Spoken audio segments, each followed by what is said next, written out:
निकाल सकते हैं। आई थिंक और एग्जांपल लेने की जरूरत नहीं है, मुझे ऐसा लग रहा है। लेने की जरूरत तो नहीं और एग्जांपल। हाँ जी, हेलो,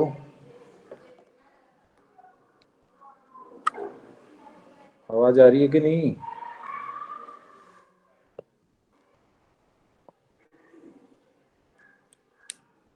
मेरी आवाज आ रही है? Yes sir, yes sir. तो आगे चलें या और एग्जांपल लें?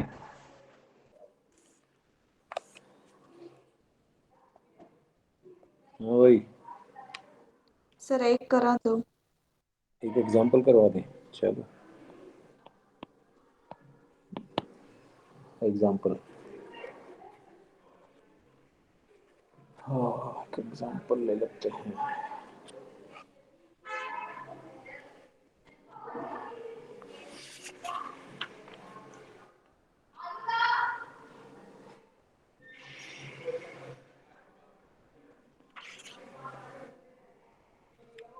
ये है find the minimum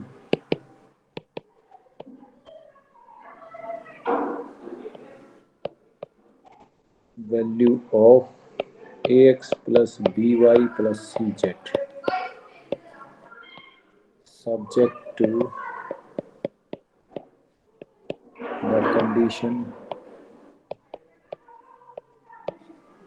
a square upon x b square upon y plus c square upon z is equal to b1। ये कंडीशन, उसको आपने मिनिमम वैल्यू निकालनी है, उस फंक्शन की मिनिमम वैल्यू निकालनी है। तो मैं जो एग्जामिन करना है उसको मैं मान लेता हूँ, let F X Y Z is equal to be A X plus B Y plus C Z and phi X Y Z be subject to the condition that is a square upon x b square upon y c square upon z minus 1 is equal to be 0। ये आपके पास में given condition. Sir plus c square upon z ना? हाँ जी, b c square upon z plus है ना? मैंने माइनस ले लिया क्या? एक minute,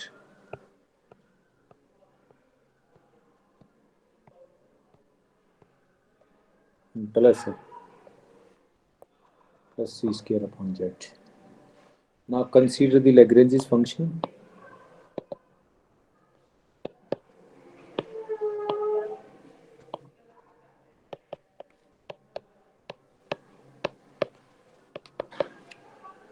f of x y z is equal to be ax plus by plus cz plus lambda times of the condition ax plus b square y c square z minus 1। ये आपके पास में function बन गया आपका।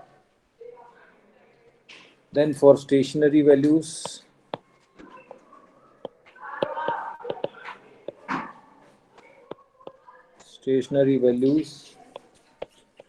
df is equal to be 0। that means x के साथ में a माइनस लेमडा 1/x का minus A square minus 1/x² dx के साथ में b minus lambda b square upon y square 1/y का minus y square dy plus c minus lambda c square upon z square dz is equal to be 0। ये है आपके पास में। This implies a minus lambda a square upon x square is equal to be 0। b minus lambda b square upon y square is equal to be 0। c minus lambda c square upon z square is equal to be 0। यानी हमारी पहली condition ये थी और 3 ये मिल गई, 2 3 और ये 4। तो यहाँ से मैं वैल्यूज निकाल लेता हूँ एक्स वाई जेड की, और वो वैल्यूज मैं 1 में पुट कर दूंगा from above equations.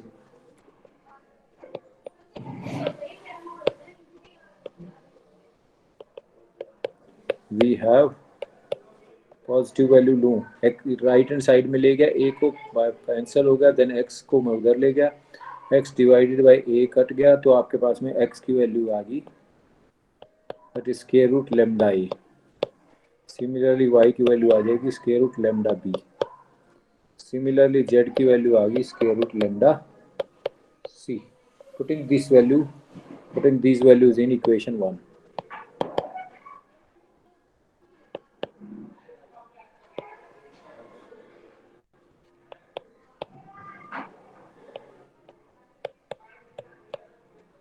We get, हमारे पास में था a square upon x, a square upon x, b square upon y, c square upon z is equal to be 1, is equal to be 1। तो right hand side में a square root का a cancel हो जाएगा, right hand side में lambda चला गया, तो it means square root of lambda is equal to be a square divided by root a, that is a की power 3/2 b की पावर 3/2 प्लस c की पावर 3/2। ये वैल्यूज आ गई।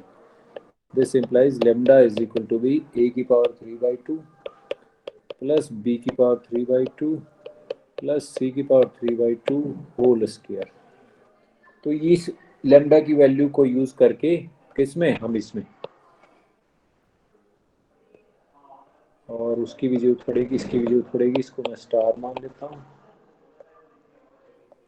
और इसको मैं 4 मान लेता हूँ, 5। Using 5, putting this value in 5, putting this value of lambda in 5, x is equal to भी क्या आ गया, x is equal to क्या था, स्क्वायर रूट लेमडा ए। स्क्वायर रूट लेमडा ए, तो स्क्वायर रूट में लेमडा तो ए तो ये आ गया, और इसका स्क्वायर रूट है तो ऊपर वाला आ गया, दैट इज ए की पावर 1/2। हाँ जी, ए की पावर 3/2 प्लस बी की पावर 3/2 प्लस सी की पावर 3/2। y की वैल्यू में आ गया b की पावर 1/2, a की पावर 3/2 प्लस b की पावर 3/2 प्लस c की power 3/2, and z is equal to be c raised to power 1/2, a की पावर 3/2 प्लस b की पावर 3/2 प्लस c की पावर 3/2। ये वैल्यूज आ गई z की, ए बी सी, ये स्टेशनरी वैल्यूज आ गई। These are the stationary point, are the stationary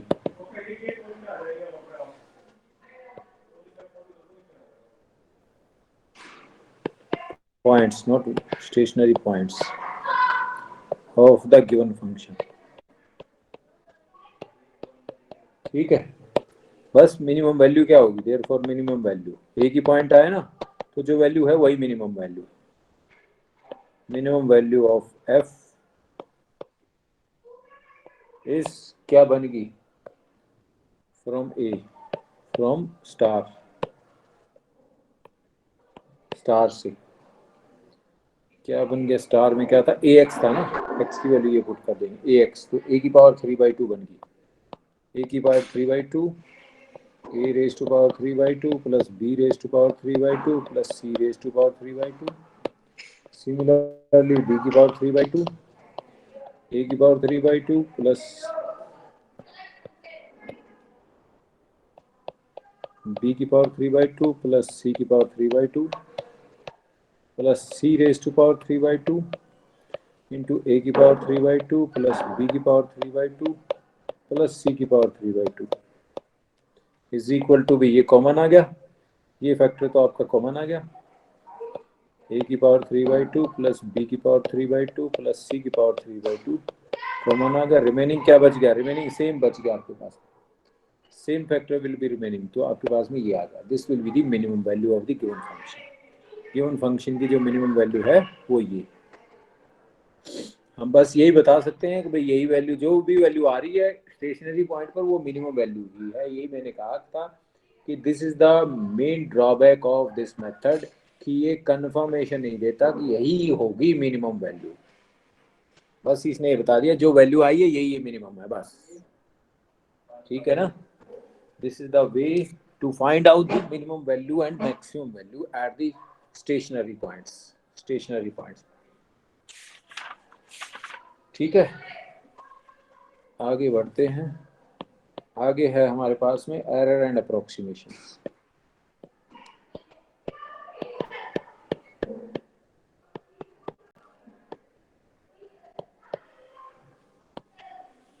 errors and approximations क्या है? एरर्स एंड अप्रोक्सीमेशन यानी जो आप चेंजेस लेते हैं डेल्टा एक्स में, डेल्टा वाई में, उस चेंजेस को यहाँ पर क्या बोल दिया? एरर बोल दिया।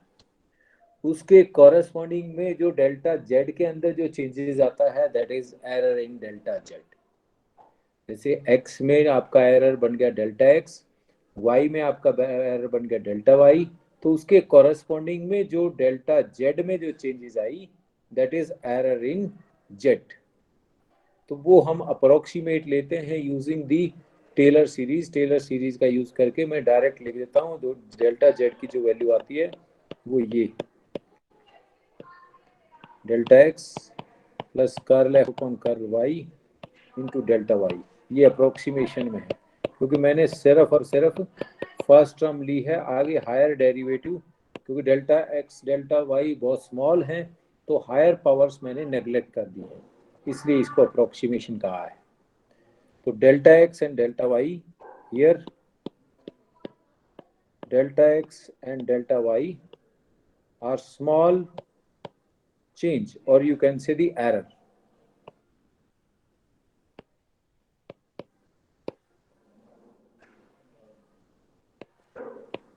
in x and y respectively.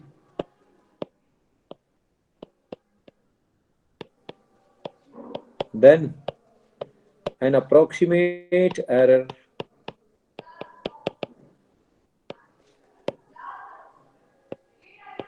or you can say change in z is delta z। ठीक है, तो इसी इन्हीं को डेल्टा को मैं रिप्लेस कर देता हूं, तो ये आपके डी जेड बन जाता है। इन्हें लिमिट लगा देता हूं, तो ये डेल्टा जो है डी जेड बन जाते हैं। ये बन जाता है आपका डेरिवेटिव, टोटल डेरिवेटिव जो पीछे था डी वाई। ठीक है, if delta x the relative error, उसके बाद आपका रिलेटिव एरर, रिमार्क लिख लेता हूं। If delta x is the error in x, then relative error is equal to delta x divided by x, or percentage error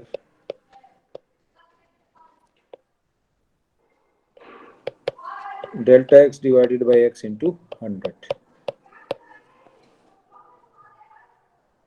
and दूसरा remark ये कहता है कि f डैश x जो डेरिवेटिव था into dx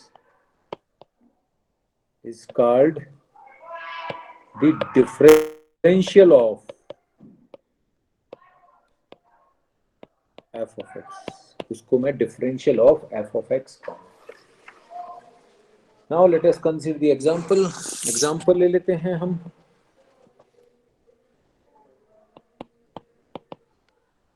Find the percentage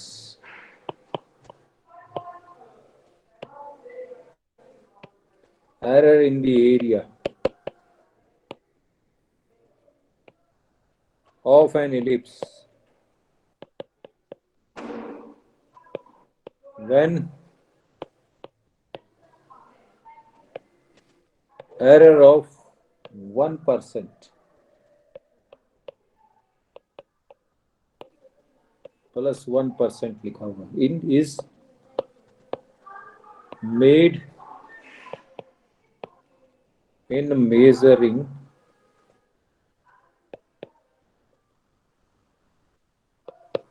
the major and minor axis.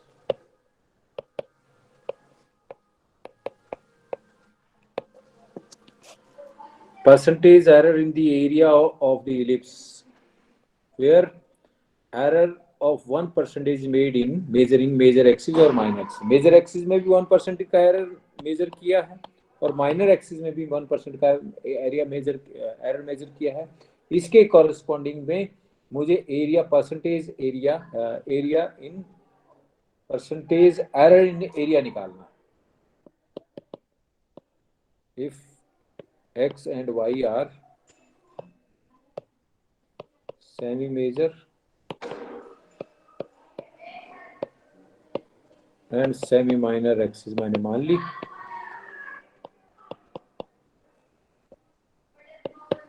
Of the ellipse,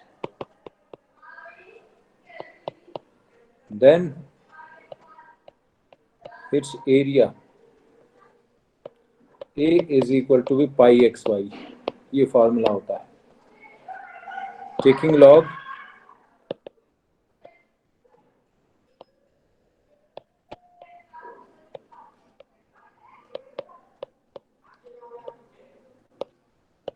logarithmic of A is equal to be log of pi plus log of x plus log of y.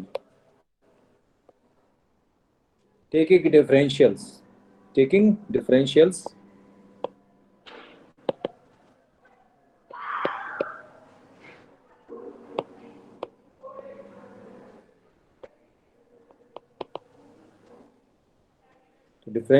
log का 1 upon a into dA, that is dA upon a is equal to log pi 0, that is dx upon x dy upon y. Now percentage error मुझे निकालना है. Percentage error के लिए क्या बन जाएगा? Into 100. तो राइट हैंड साइड में भी dx upon x into 100, dy upon y into 100. ये तो दे रखे हैं, दोनों 1 1 है. Both are 1 1 2. इसका मतलब क्या हुआ? देयरफॉर परसेंटेज एरर इन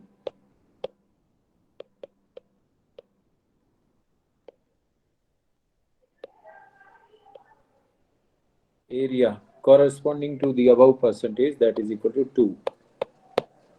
2% आता है उसका एरिया का एरर. ठीक है. नेक्स्ट एक एग्जांपल और ले लेते हैं, फिर आगे बढ़ते हैं.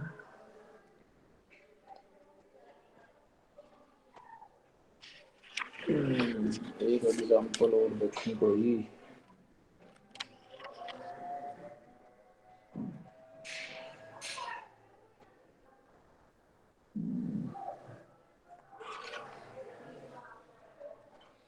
ये दे रखा था work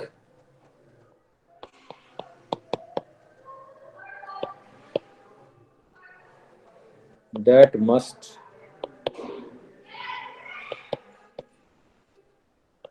be done to propel a ship of displacement d for a distance s in time t is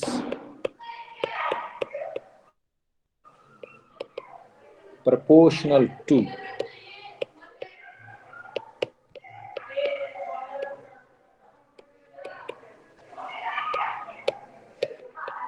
find approximately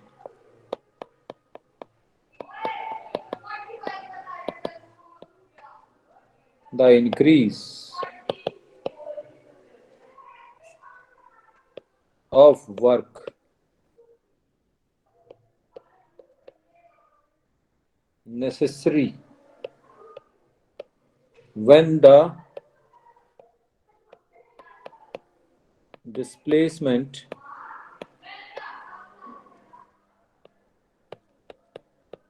is increased by 1%. The time diminished by 1% and the distance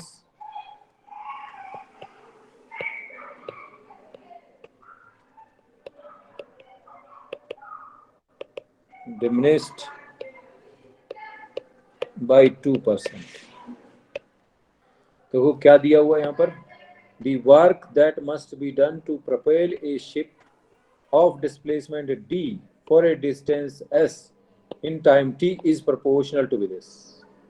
ये वर्क डन होता है इतना, जब वो displacement d करता है, distance s करता है, टाइम t लेता है, तो ये find the approximate the increase of work, approximate increase of work necessary when the displacement increase by 1%. Displacement तो आपने इंक्रीज कर दिया, टाइम को कम कर दिया और डिस्टेंस भी कम कर दिया, तब क्या होगा कि कितना परसेंट जो है वर्क आपको ज्यादा करना पड़ेगा, जिसमें डिस्प्लेसमेंट आपका ज्यादा हो लेकिन प्रोपोर्शनेट में टाइम कम हो और आपके पास डिस्टेंस भी कम हो। यानी ये डिस्टेंस भी कम कर दिया, डिस्टेंस भी कम कर दिया और टाइम भी कम कर दिया, तो उसने ये बताना है कि उसमें वर्क डन में कितना परसेंटेज का इंक्रीज करना पड़ेगा आपको। करते हैं, late the work done by the W is proportional, जो ऊपर ले रखा है डब्ल्यू मान लेता हूं उसको। Solution, let the work done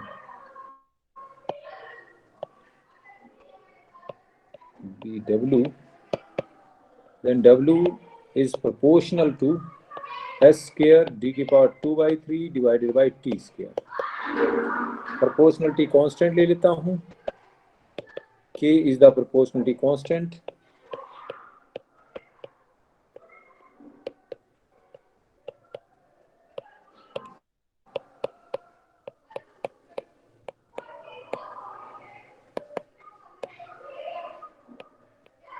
constant।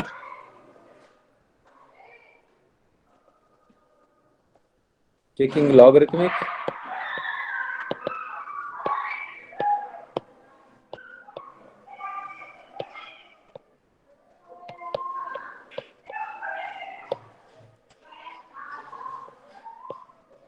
dW divided by W,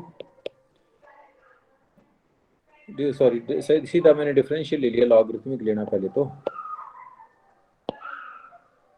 log of W is equal to be log of K plus 2 times of log of S plus 2/3 times of log of D और denominator में -2 logarithmic of D। Taking differential,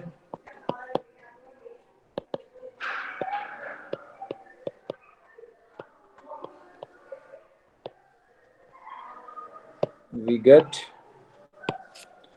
dW upon W, log K तो 0 बन गया, 2 ds upon S, 2/3 dd upon D, 2 log T that is dt upon T। अब सारी चीजें दे रखी हैं हमारे पास में परसेंटेज में। This implies dW upon W into 100 is equal to be 2 into ds upon ds into 100 plus 2/3 into dd upon d into 100 minus 2 dt upon t into 100। ये सारी चीजें दी हुई हैं राइट हैंड साइड में, राइट हैंड साइड वाली दे रखी है। क्या दे रखी हैं? यानी डिस्टेंस 2% डिमिनिश हो रहा था, -2 हो जाएगा।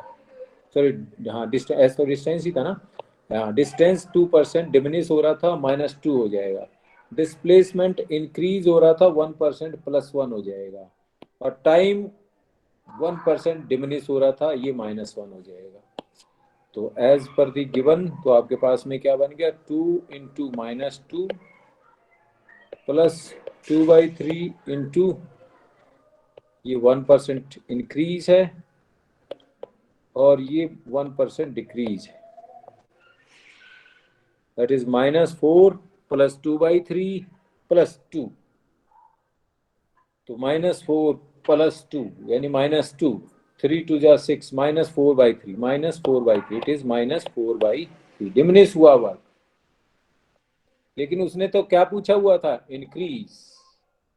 Therefore approximate increase of the work क्या रहा, इंक्रीज निकला है हमारे, इंक्रीज ऑफ वर्क क्या रहा, दैट इज -4/3%। -4, अगर डिमिनिश लिखते तो +4/3 लिख देते। अगर कहते कि work approximate decrease of the work, that is 4/3, लेकिन increase of the work as it is -4/3। This is the way to find out the approximate error and approximation, यानी रिलेटिव एरर और अप्रोक्सीमेशन एरर, परसेंटेज एरर, इस तरह से निकालते हैं। एक rule मैं बता रहा हूं, वो आपका वैसे नहीं है, लेकिन it is very very important rule, Leibniz rule.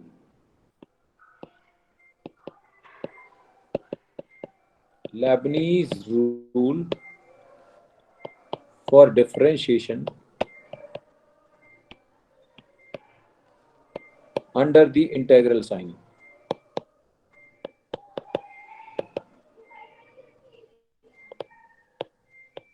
Integral sign के अंडर में आपको डिफरेंशिएशन लेना है, जिसका नाम है Leibniz rule.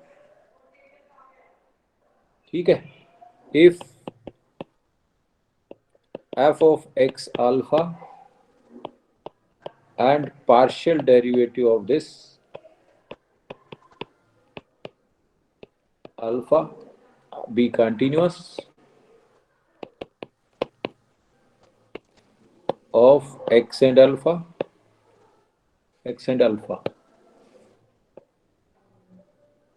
then derivative with respect to alpha of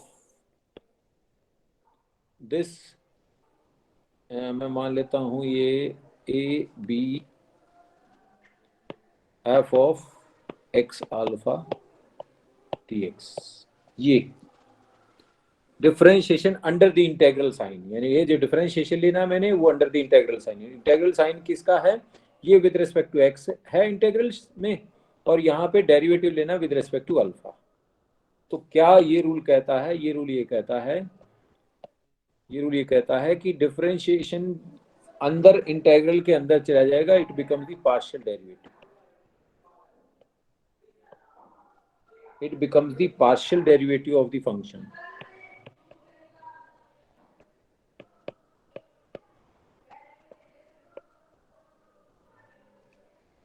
plus derivative of the upper limit, with respect to alpha into value of the function at upper limit minus derivative of the lower limit into value of the function at the lower limit, यानी x की जगह पे आपने lower limit put कर दी। ये आपके पास में कहता है Leibniz rule, that is differentiation under the integral sign give us 3 term आपके पास में मिलती है। पहली टर्म में क्या करना है कि इंटीग्रल साइन के अंदर डेरिवेटिव चला जाएगा, पार्शियल में कन्वर्ट हो जाएगा। दूसरी टर्म में क्या है कि जो अपर लिमिट है उसका डेरिवेटिव होगा विद रिस्पेक्ट टू अल्फा, और वैल्यू जो फंक्शन की वैल्यू निकलेगी एट द अपर लिमिट पर, x की वैल्यू b पुट कर दी एट द अपर लिमिट पर, minus derivative of the lower limit, value of the function at the lower limit. ये कहता है Leibniz rule. If a and b are constant, अगर ए और बी जो है वो कांस्टेंट हो, देन क्या हो जाएगा, सेकंड और थर्ड टर्म तो जीरो बन जाएगी, डिमिनिश, क्योंकि derivative of the constant term zero बन जाएगा।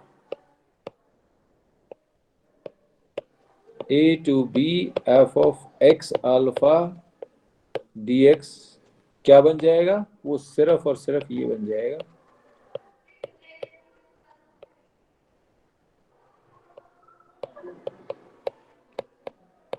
Only this term,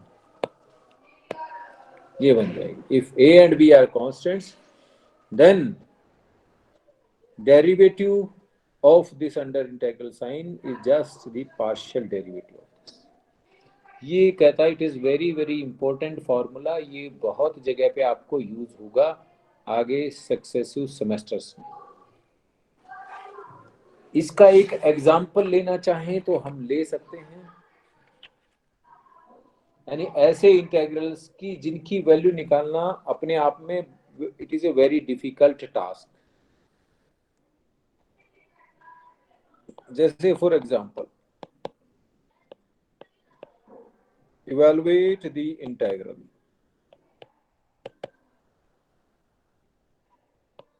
zero to 1 x raised to the power alpha minus 1 divided by log of x dx।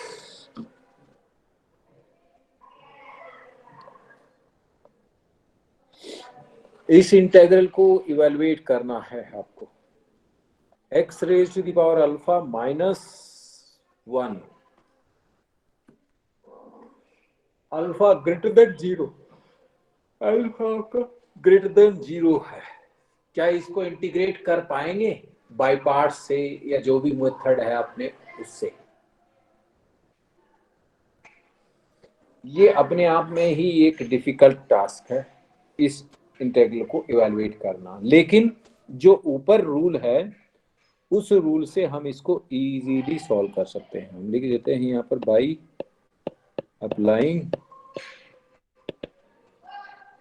लाबनीज rule.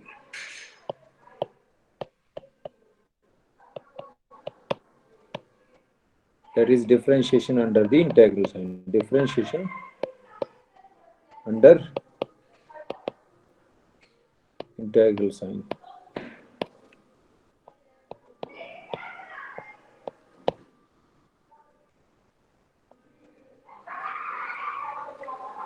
तो लेट आपका जो फंक्शन होगा वो किस वेरिएबल में आएगा इंटीग्रेशन के बाद? हाँ जी, फंक्शन जो आएगा वो किस वेरिएबल में आएगा इंटीग्रल के बाद?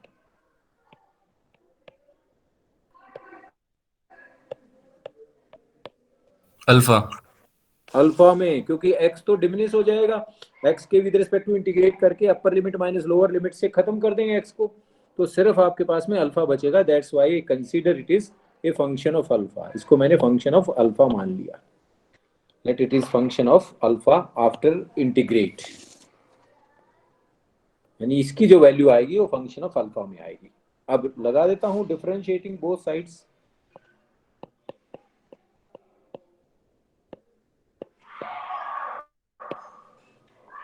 Differentiating both sides with respect to alpha.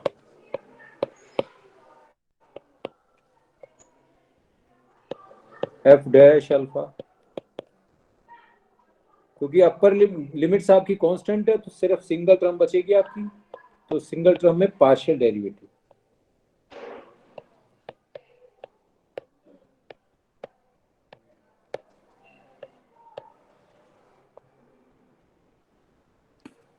तो सिर्फ बाकी सारे के सारे कांस्टेंट, log x कांस्टेंट है, ये कांस्टेंट है, सिर्फ इसका डेरिवेटिव आ जाएगा। इसका डेरिवेटिव क्या होगा? x raise to power alpha का डेरिवेटिव क्या होगा? Alpha into x minus alpha into x. भूल गए सब कुछ। क्या होता है इसका डेरिवेटिव? ए की power x into log of a, ये उसी तरह से तो डील होगा। एक्स की power alpha with respect to alpha लेना है मेरे को, तो एक्स तो ए बन गए यहाँ पर, अल्फा आपका फंक्शन में है वेरिएबल, ये डेरिवेटिव होगा इसका, that is equal to be integration 0 to 1 by log x, constant है, इसका हो जाएगा एक्स की power alpha into log of x. Log x तो लॉग एक्स कैंसिल हो गया, तो आपके पास में क्या आ गया,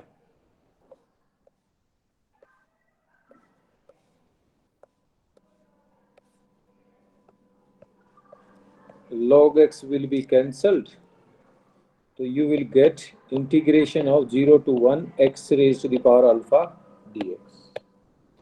इसका तो आप निकाल सकते हैं इंटीग्रेशन, बड़ा simple, x raised to the power with respect to x लेना है, alpha plus 1 divided by alpha plus 1, upper limit minus lower limit, upper limit minus lower limit, यहाँ पे अल्फा की वैल्यू क्या होनी चाहिए, ग्रेटर देन -1 होनी चाहिए। क्यों, पहले गिवन थी, गिवन में अल्फा जो है मेंशन नहीं किया, अल्फा यहाँ पर ग्रेटर देन दे रखा था, क्या था, ग्रेटर देन इक्वल टू 0 दे रखा था, लेकिन यहाँ पे हमारी कंडीशन ये आ गई कि अल्फा की वैल्यू -1 के इक्वल भी नहीं होनी चाहिए, इससे ग्रेटर होनी चाहिए, वो तो पहले से ही है, ऑब्वियसली है। Then upper limit minus lower limit put करेंगे तो क्या बनेगा, अपर लिमिट x की जगह पे 1 की power 1 that is this 0 0 that 1 by only 1 by alpha plus 1, ये बन जाए आपके पास, ये f डैश अल्फा आ गया। Now integrating both sides with respect to alpha, आ गया आपका आंसर, बस बस आसान हो गया अब तो, integrating both sides with respect to alpha we get f of alpha, जो मुझे निकालना था वही है, वो बन गया 1 log of 1 plus alpha plus integrating constant c, integrating constant c। अब मुझे इस इंटीग्रेटिंग कांस्टेंट c की भी वैल्यू निकालनी है, तो ये कहां से निकाल लेंगे, ये दो इक्वेशंस है, एक तो ये है, ये भी f ऑफ अल्फा है, और एक ये निकल के आई f ऑफ अल्फा, दोनों f ऑफ अल्फा सेम है, these two f of alpha are same identical for every value of alpha, तो मैं मान लेता हूं पर्टिकुलर वैल्यू के लिए भी होंगे, from 1 when alpha is equal to be 0, f of alpha f of 0 क्या बना, लिमिट आई आपके पास में 0 to 1, ऊपर क्या बन गया हमारे पास में, क्या था, x raised to the power alpha, x raised to power 0 1 1 minus 1 0, ये तो 0 बन गया, और फ्रॉम 2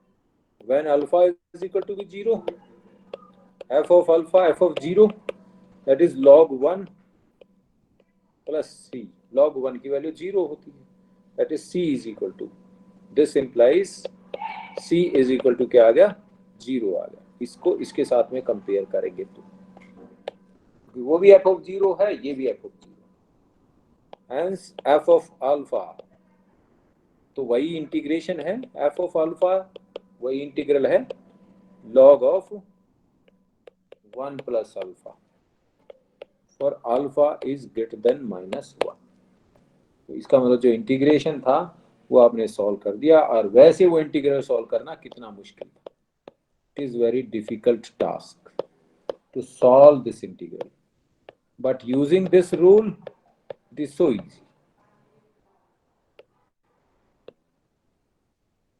ठीक है, तो इस तरह से इस टाइप के आप इंटीग्रल को सॉल्व कर सकते हैं। एक एग्जांपल मैं आपके लिए दे देता हूं, इवैल्यूएट दिस इंटीग्रल, आप वैसे सॉल्व करके देखना इस इंटीग्रल को और फिर इससे सॉल्व करके देखना।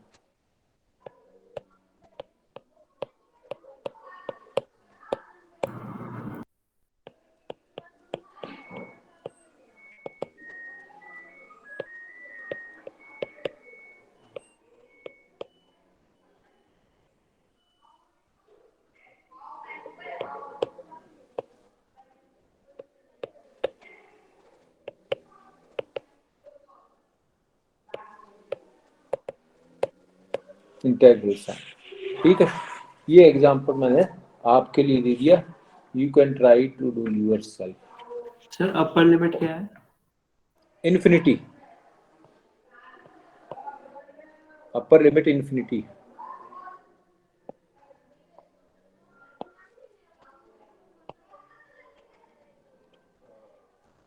अपर लिमिट आपके पास में इन्फिनिटी है।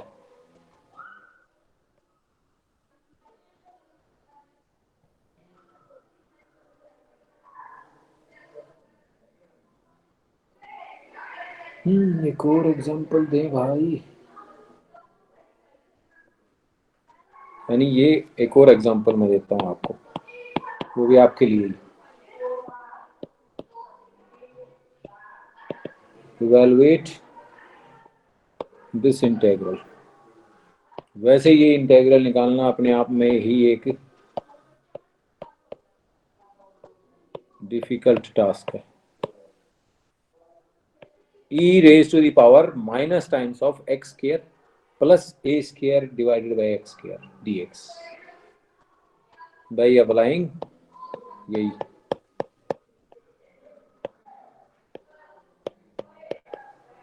under the integral sign। Sir अभी हमको ये इन्फिनिटी वाली लिमिट तक आता नहीं अभी करने इंटीग्रल। इन्फिनिटी वाली लिमिट तक आता नहीं मतलब? यस सर, सही ये आता नहीं इन्फिनिटी लिमिट तक आने वाला है। ये तो वो क्या नाम, वो नहीं किया था आपने जो है इम्प्रॉपर इंटीग्रल, आप करके तो देखना इसको। ऊपर वाला तो, ये वाला तो बड़े आराम से हो जाएगा, ये इसमें तो इन्फिनिटी वाला कोई चक्कर नहीं आएगा इस क्वेश्चन में। तो जब आप सॉल्व करोगे तो ये इन्फिनिटी अपने आप में, अपर limit minus lower limit put करोगे तो इन्फिनिटी अपने आप खत्म हो जाएगा। Okay sir. इसमें आपको थोड़ा सा वो कंसेप्ट लगाना पड़ेगा आपको। जब ये लिमिट का कंसेप्ट आता है तो आप क्या करते हैं कि एक आगे वेरिएबल ले लेते हैं, उस जैसे यहाँ पर x है तो x टेंस टू इन्फिनिटी, या यहाँ पर मैंने a मान लिया और a टेंस टू इन्फिनिटी मान लिया, यानी लिमिट का पॉइंट, लिमिट का वो बनाते हैं क्वेश्चन। इसके अंदर थोड़ा लिमिट का क्वेश्चन बनेगा, बाकी कुछ नहीं है इसमें भी। यानी पहले उसको सॉल्व कर लेंगे, ये x टेंस टू इन्फिनिटी या a टेंस टू इन्फिनिटी सबसे लास्ट में लगाएंगे, पहले उसको सिंप्लीफाई करेंगे बस। Okay sir. ठीक है, ये आपका differentiation under the integral sign था, जो बहुत ही इंपॉर्टेंट टॉपिक है और जो आपका यूजफुल होगा। ये मेरे ख्याल से तो मुझे ऐसा लग रहा है कि यूनिट खत्म हो गई है। कोई टॉपिक अगर बचेगा तो मैं देखता हूँ फिर बात। मेरे ख्याल से तो कोई टॉपिक नहीं बच रहा। Next we start the next unit. Next unit हमारे पास में क्या है? आई थिंक मल्टीपल इंटीग्रल है। Next unit we have the multiple integral. अच्छा, नेक्स्ट यूनिट के लिए हम जो है नई शीट लेते हैं।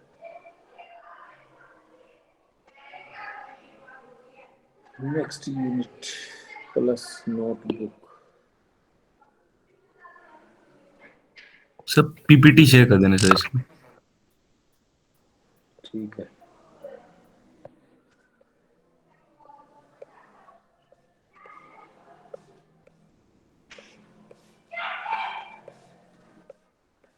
कल की क्लास कितने बजे बोली हमने? कितने बजे डिस्कस करी थी टुमारो? हाँ जी, कल कितने बजे क्लास लेने के लिए बोला था?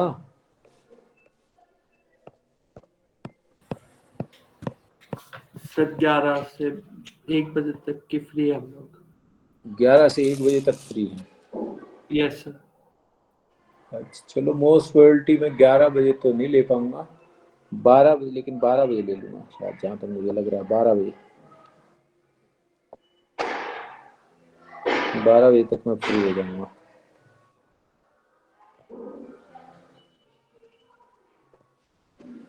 नेक्स्ट है हमारे पास में, that is multiple integral. Next unit जो है वो मल्टीपल इंटीग्रल है।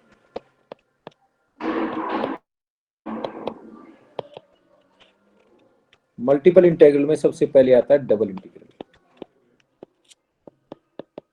डबल इंटीग्रल को सॉल्व करना, यानी जैसे आप सिंगल इंटीग्रल बनता था लिमिट एज ए सम, ऐसे ही आपका डबल इंटीग्रल जो है लिमिट एज ए सम बनता है, लेकिन वो एरिया फॉर्म में होगा। जैसे वो तो था लाइन फॉर्म में limit as a sum single integral, और जो है जो डबल इंटीग्रल है वो आपके पास में हो जाएगा एरिया फॉर्म में, limit as a sum in the form of area. अब evaluation method for the evaluation, methods to evaluate double integral. First case आपके मान लेता हूं, when x1 x2 are functions of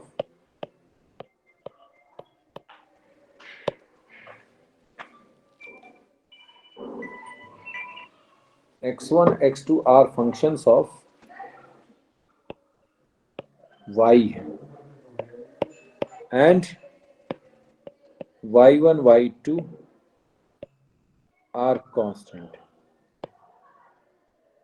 कैसे? जैसे ये डबल इंटीग्रल था, ये डबल इंटीग्रल है, ये x1 x2, ये y1 y2, ये आपका function is to be integrate dx dy, ये है आपका डबल इंटीग्रल, जिसमें x1 x2 हैं, that are the functions of y, वो y के फंक्शंस हैं।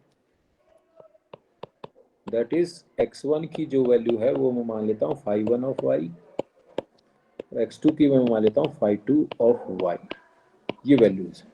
y1 y2 तो कॉन्स्टेंट्स हैं, इसको इंटीग्रेट करना है। अब अगर ध्यान से देखोगे ग्राफ के अंदर, ये y एक्सिस है, ये x एक्सिस है, हमारे पास में फंक्शन x है और वो है वैल्यू y में। y हमारा कहाँ देता है? y इस एक्सिस पर देता है। तो ये हमारा फंक्शन है, आपका कोई भी फंक्शन है, ये this will be the function. इसको मैंने x1 मान रखा है, phi1x, phi1y, और दूसरा फंक्शन मैंने मान लिया कोई भी ऐसे, ये x2 है जो क्या phi2y, और दो वैल्यूज हैं, y is equal to be y1, ये है y is equal to be y1 constant है, और ये है y is equal to y2।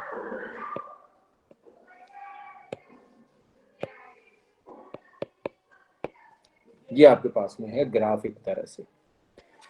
Our region to integrate is this one, ये हमारा रीजन है, जिस रीजन में इस फंक्शन को आपने इंटीग्रेट करना है, ये रीजन है। This is the region to integrate, ये हमारा रीजन है।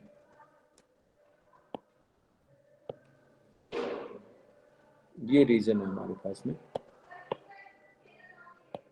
इंटीग्रेशन के लिए, ये हमारा रीजन है। This is the region to integrate of the given function. ठीक है,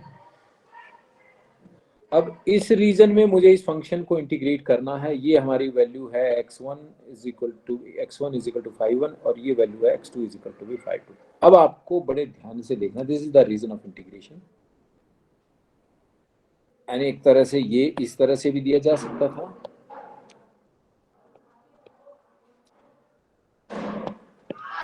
यानी this is the region of integration f of x y। ये आर रीजन ऑफ इंटीग्रेशन। ठीक है, इस रीजन में मुझे इसको इंटीग्रेट अब करना कैसे है, यानी ये लिमिट कैसे निकालनी है, यूज कैसे करनी है, पहले किसको इंटीग्रेट करें बाद में किसको करें। अब हम क्या करेंगे, sometimes we have the region, R दे रखा है, फिर हमने ये इंटीग्रेशन की लिमिट निकालनी है, और आर ना देके ये दे रखा है तो हमने ये निकालना है। क्या करेंगे इसमें, construct a strip parallel to y axis, so parallel to x axis, sorry. X की लिमिट्स दे रखी है वेरिएबल फॉर्म में, हमारे पास में लिमिट्स किसकी हैं, वेरिएबल फॉर्म में एक्स की, तो हमने जो स्ट्रिप बनानी है वो पैरेलल टू एक्स एक्सिस बनानी है। This will be the strip which will be move in the complete region, जो कि पूरी की पूरी रीजन में मूव करेगी। ये स्ट्रिप पैरेलल हमने स्ट्रिप बना ली, strip of unit area region, इसका जो एरिया है वो 1 यूनिट है इस स्ट्रिप का, इस स्ट्रिप का जो एरिया है वो 1 यूनिट है। इस 1 यूनिट के एरिया से मैंने इस पूरे रीजन को मेजर करना, एक तरह से घुमाना है इसमें। अब हमारे पास में ये दे रखा था, ये रीजन दे रखा था, इस रीजन से मुझे ये लिमिट निकालनी थी। सिर्फ हमने देखा यहाँ पर क्या था कि ये दे रखा था x1 की लिमिट्स हैं y1 में, x2 की लिमिट है y2 में, y1 और y2 कांस्टेंट है। अब ये लिमिट मुझे निकालनी है, ये वाली लिमिट मुझे निकालनी है। For that purpose what is to be consider, जहां से स्ट्रिप, क्योंकि जो स्ट्रिप है छोटी बड़ी होती चली जाएगी, कैसे, जब ये ऊपर जाएगी तो ये रीजन है, ये छोटी होती चली जाएगी, इधर ये ऐसे ऊपर जाएगी तो ये छोटी होती चली जाएगी, फिर ये बढ़ेगी, फिर छोटी होगी, फिर बढ़ेगी, इस तरह से। ऐसे ही नीचे ये छोटी हो जाएगी स्ट्रिप, फिर ये इस तरह से जाएगी, ऐसे ही राइट हैंड साइड में इस तरह से स्ट्रिप चलेगी। यानी स्ट्रिप की एक तरह से मैन्युफैक्चरिंग इनिशियल पॉइंट शुरू होता है, स्ट्रिप का जो इनिशियल पॉइंट है वो ये कर्व है, this is the curve for the initial point of the strip, this is the curve which is the end point of the strip, जो कि एंड पॉइंट है स्ट्रिप का। ये कर्व क्या है, ये कर्व है x1 is equal to B 5/1x, ये होगा x1 is equal to B 5/1x। और कर्व का एंड पॉइंट कहाँ है, इस स्ट्रिप का एंड पॉइंट कहाँ है, ये दूसरा कर्व है x2 is equal to be 5/2y। ये तो होगी हमारी लिमिट की x की। अब आते हैं इस स्ट्रिप की, ये तो मैन्युफैक्चरिंग होगी, इनिशियल पॉइंट एंड पॉइंट। अब स्ट्रिप की मोमेंट पे आते हैं। स्ट्रिप की मोमेंट शुरू होगी कहाँ से, इस लाइन से। स्ट्रिप की जो मोमेंट शुरू होगी वो इस लाइन से शुरू होगी। इस लाइन की क्या इक्वेशन है, y is equal to be y, और स्ट्रिप मूवमेंट करते करते करते करते कहाँ पे जाके रुकेगी, इस लाइन पे जाके रुकेगी, ये है y is equal to be y2। तो स्ट्रिप की मोमेंट हुई y is equal to be y1, moment खत्म हुई y is equal to be y2। तो इस तरह से आप लिमिट निकालेंगे। This is the way to find out the limit.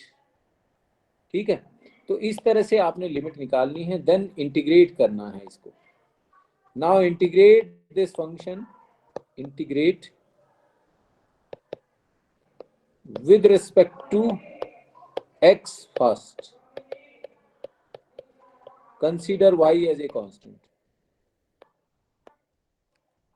y को कांस्टेंट कंसीडर करके इसको इंटीग्रेट कर देना है। देन इंटीग्रेट करने के बाद upper limit minus lower limit x की, and then integrate with respect to y।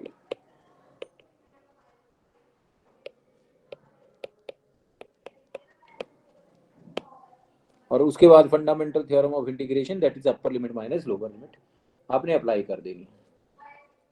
यानी ये जो आपका था function f of x y dx dy, ये आपका क्या बन गया, इस तरह से y1 y2, और ये रीजन बना x1 is equal to B 5/1y, ये x2 is equal to be 5/2y, f of x y dx। इसको इंटीग्रेट आपने पहले किया और फंडामेंटल थ्योरम लगा दी, उसके बाद इसको इंटीग्रेट किया। ठीक है। दूसरा मैं कहता हूं, दूसरा पार्ट क्या कहता हूं, दूसरा केस क्या कहता हूं, when y1 y2 are constants, sorry y1 y2 तो कांस्टेंट ले लिए ना, are the functions of x and x1 x2 are constant. x1 दोनों में से एक कांस्टेंट जरूर होंगे, एक लिमिट्स कांस्टेंट जरूर होंगी, चाहे x की चाहे y की। तो उसी तरह से अगर हम यहां पर चलें, अब हमारे पास में क्या होगा, y की वैल्यू है 5(1)x, y2 की वैल्यू है 5(2)x। तो हमारा यानी कर्व इस तरह से है, अब ये कर्व है, ये y की वैल्यू है, y is equal to be 5(1)x, ये y2 की वैल्यू है 5(2)x, और दूसरी लाइन है x is equal to be x1,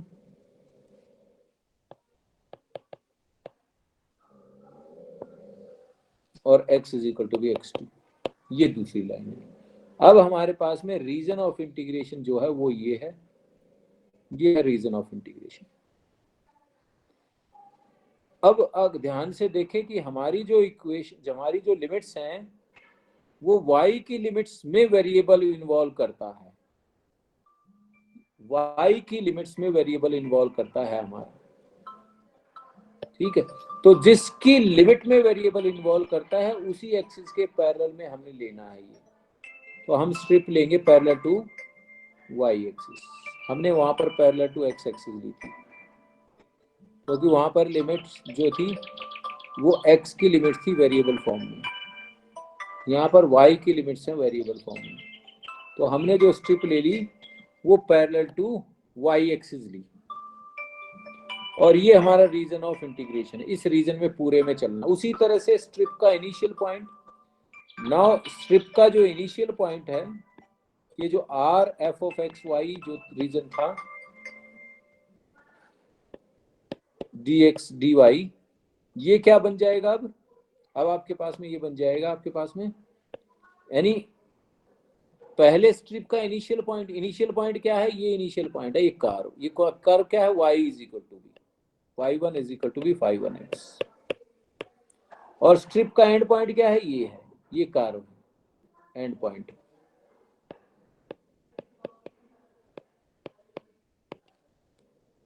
ये स्ट्रिप का एंड पॉइंट है। अब यहां पर dy कर देंगे हम आगे, पीछे dx होगा, ये x1 x2 आ जाएगा जो कि कॉन्स्टेंट्स है, ठीक है। तो नाउ यहां पर हमने क्या करना है, इंटीग्रेट करना है with respect to y first, here integrate with respect to y first and considering x as a constant,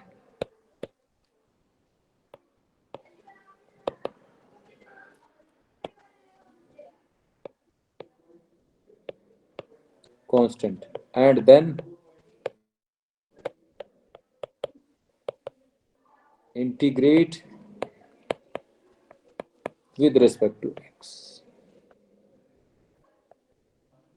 ठीक है। ये इस तरह से आपको करना था। और तीसरा, अब आते हैं तीसरे केस में।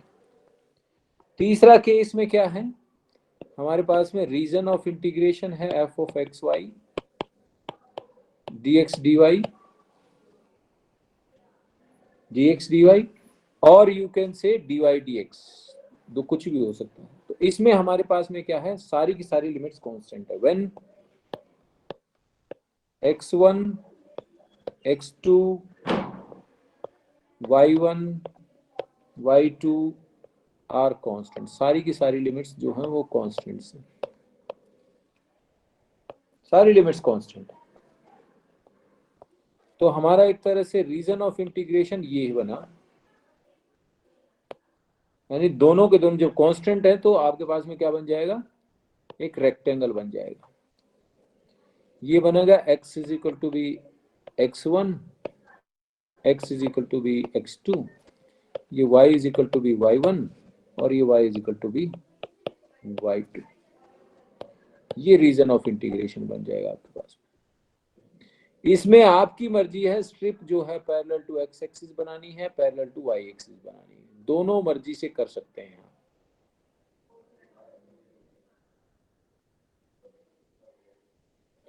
किसी भी तरीके से आप इसको कर सकते हैं, either strip made parallel to x axis और strip made parallel to y axis, क्योंकि दोनों केस में आपकी कांस्टेंट लिमिट कांस्टेंट ही आनी है।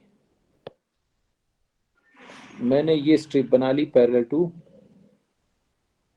y एक्सिस, यानी स्ट्रिप जिस एक्सिस के अकॉर्डिंग, जिस एक्सिस के पैरेलल में बनेंगे उसकी लिमिट आपको पहले निकालनी है, बस फर्क इतना ही है, बाकी कुछ नहीं है। अब ये जो इंटीग्रेशन हो जाएगा ये आपका हो जाएगा y is equal to be y1, y is equal to be y2, और फिर मोमेंट स्ट्रिप की जो मोमेंट है वो इस लाइन से शुरू होती है स्ट्रिप की मोमेंट, और इस लाइन पे जाके खत्म होती है। तो ये लाइन क्या है, x is equal to be x1, x is equal to be x2। Integrate with respect to y first, then integrate with respect to x। और यू कैन से, अगर इसी को हम उसी ऊपर वाले फिगर में ही ले लेता हूं, स्ट्रिप पैरेलल टू, अगर हम ये बनाते,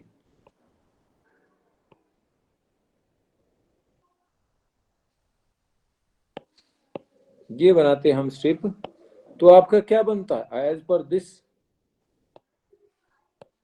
आपके पास में बनता, पहले स्ट्रिप की मैन्युफैक्चरिंग, इनिशियल पॉइंट है x1, फाइनल पॉइंट है x2, और मोमेंट है स्ट्रिप की y1 और y2।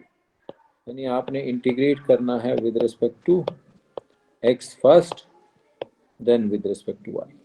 तो इस तरह से जो है आपने ये करना।